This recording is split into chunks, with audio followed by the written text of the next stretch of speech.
യേശുവെ പോലെ ആകുവാൻ be like Jesus weekly devotional തോട്ട്സിലേക്ക് സ്വാഗതം. ഒരിക്കൽ ഒരു മനുഷ്യൻ ഒരു തോട്ടത്തിൽ കസേരയിലിരുന്ന് ഒരു കൊച്ചു മൺവട്ടി വെച്ച് തോട്ടം വൃത്തിയാക്കുകയായിരുന്നു.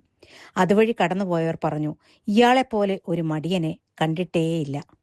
അടുത്തെത്തിയപ്പോൾ തന്റെ കാലിന് സമീപം ഒരു ഊന്നുവടി കണ്ടപ്പോൾ പറഞ്ഞവരുടെ മുഖം വിളറിപ്പോയി.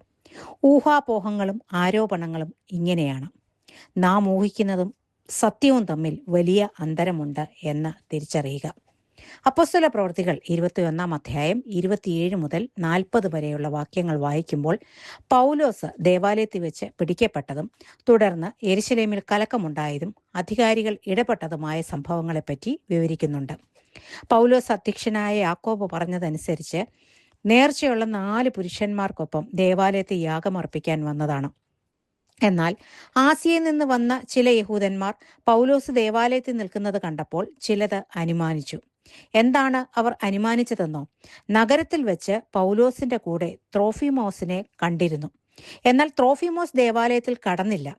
കാണാതെ കേൾക്കാതെ അറിയാതെ ചില കെട്ടുകഥകൾ ചമയിച്ച യഹൂദന്മാർ പൗലോസിനെ ആക്രമിക്കുകയാണ് ചെയ്തത്. ആരാണ് ഈ ത്രോഫിമോസ്? യെരുശലേമിലേക്ക് ധർമ്മശേഖരം നൽകുവാനായി പൗലോസിനോടുകൂടെ യാത്ര ചെയ്ത പുറജാതിക്കാരനായിരുന്നു ത്രോഫിമോസ്. ജാതികൾക്ക് പ്രാകാരം വരെ മാത്രമേ കടക്കുവാൻ അനുവാദമുണ്ടായിരുന്നുള്ളൂ.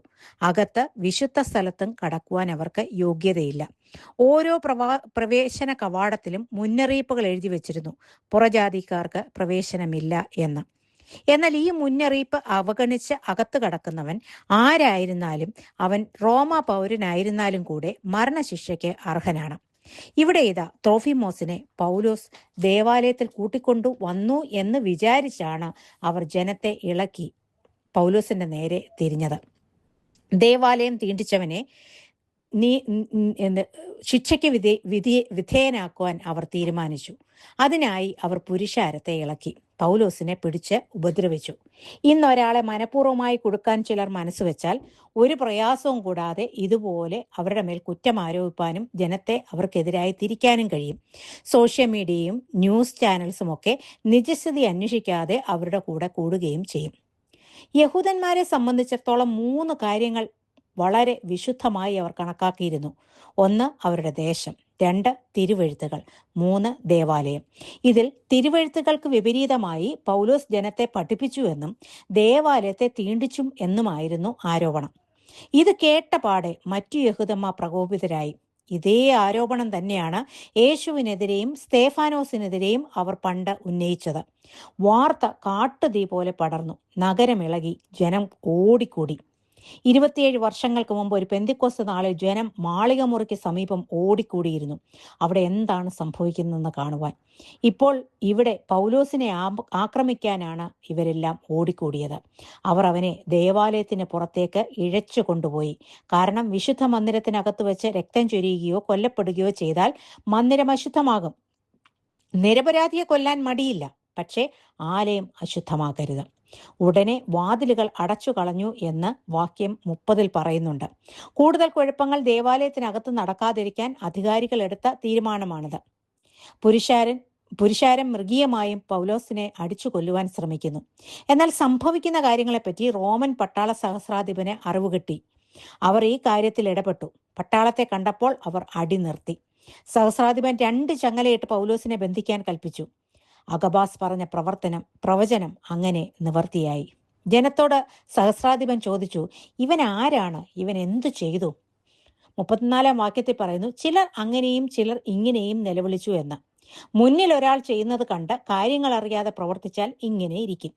കൃത്യമായ ഉത്തരം പറയാൻ നമുക്ക് ആർക്കും കഴിയുകയില്ല. നിശ്ചയമൊന്നും അറിഞ്ഞുകൂടാത്തതിനാൽ പൗലോസിനെ കോട്ടയിലേക്ക് കൊണ്ടുപോയി വിചാരണയ്ക്കും തടവിനുമായിട്ട്. പൗലോസ് ഇപ്പോൾ റോമ തടവുകാരനായി മാറി. പുരുഷാരം നിമിത്തം പടയാളികൾ പൗലോസിനെ പൊക്കിയെടുത്താണ് കോട്ടയിൽ കൊണ്ടുപോയത്. അവനെ കൊന്നുകളയുമെന്ന് പുരുഷാരം ആർത്തു. യേശുവിനെ ക്രൂശിക്ക എന്ന ആർത്ത ജനം ഇപ്പോൾ ഇതാ വീണ്ടും ആർക്കുന്നു, അവനെ കൊന്നുകളയുക. കോട്ടയുടെ പടിക്കെട്ടിലെത്തിയപ്പോൾ പൗലോസ് സഹസ്രാധിപനോട് ചോദിച്ചു, എനിക്ക് നിന്നോട് ഒരു വാക്ക് പറയാമോ? പൗലോസ് ഗ്രീക്ക് ഭാഷയാണ് പറഞ്ഞത്. അത് കേട്ട സഹസ്രാധിപൻ അത്ഭുതപ്പെട്ടു. എന്തുകൊണ്ടാണെന്നോ? സാധാരണ യഹൂദന്മാർ പറയുന്ന സംസാര ഭാഷയല്ലായിരുന്നു അവിടെ അദ്ദേഹം പറഞ്ഞത്. നല്ല വിദ്യാഭ്യാസമുള്ള ഒരുവന്റെ ഗ്രീക്ക് ഭാഷ എപ്പോഴും വ്യത്യസ്തതയുള്ളതാണ്. സഹസ്രാധിപനും ആളറിയാതെ ഒരു അനുമാനം ചെയ്തു. കുറെ നാൾ മുമ്പ് കലഹമുണ്ടാക്കിയ മിസ്രൈമൻ നീയല്ലയോ? ആരാണ് ഈ മിസ്രൈമനെന്നോ? യഹൂദ ചരിത്രകാരനായ യോസിഫസ് പറയുന്നത് 3 വർഷം മുമ്പ് 4000 കട്ടക്കാരുമായി ഒരു കൂട്ടർ ഒലിവുമലയിലേക്ക് എത്തി. എരിഹോ മതിൽ വീണതുപോലെ യെരുശലേമിന്റെ മതിലുകൾ വീഴുമെന്ന് ഭീഷണി മുഴക്കി. അവരെ എല്ലാവരെയും റോമൻ സൈന്യം കീഴ്പ്പെടുത്തി. 400 പേരെ കൊന്നു, 200 പേരെ തടവിലാക്കി. എന്നാൽ നേതാവായ മിസ്രൈമൻ ഓടി രക്ഷപ്പെട്ടു. അവനെ പിടികിട്ടാ പുള്ളിയായി റോമ ഗവൺമെന്റ് പ്രഖ്യാപിക്കുകയും ചെയ്തു. എന്നാൽ പൗലോസ് താൻ ആരാണ് എന്ന് വെളിപ്പെടുത്തി. കിലിക്കിയിലെ തർസോസ്കാരനായ യഹൂദൻ. തന്റെ ആ ഒരു വാക്ക് മതി താൻ യഹൂദനായതിനാൽ തനിക്ക് ദേവാലയത്തിൽ കടക്കാൻ അവകാശമുണ്ടെന്ന് തെളിയിക്കാൻ. തർസോസിലെ പൗരനാകിയാൽ അവൻ അന്തസ്സുള്ള ഉത്തരവാദിത്വമുള്ള ഒരു വ്യക്തിയാണ് എന്ന് പറയാതെ തന്നെ പറയാൻ കഴിയുന്നു. ഏത് വിധത്തിലുള്ള അനുമാനങ്ങളെയും മുനയൊടിക്കാൻ നീ നിന്നെ തന്നെ ഒന്ന് പരിചയപ്പെടുത്തിയാൽ മതി.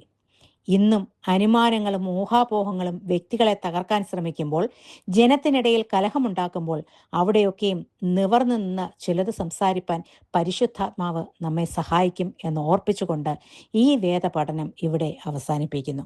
God bless you all.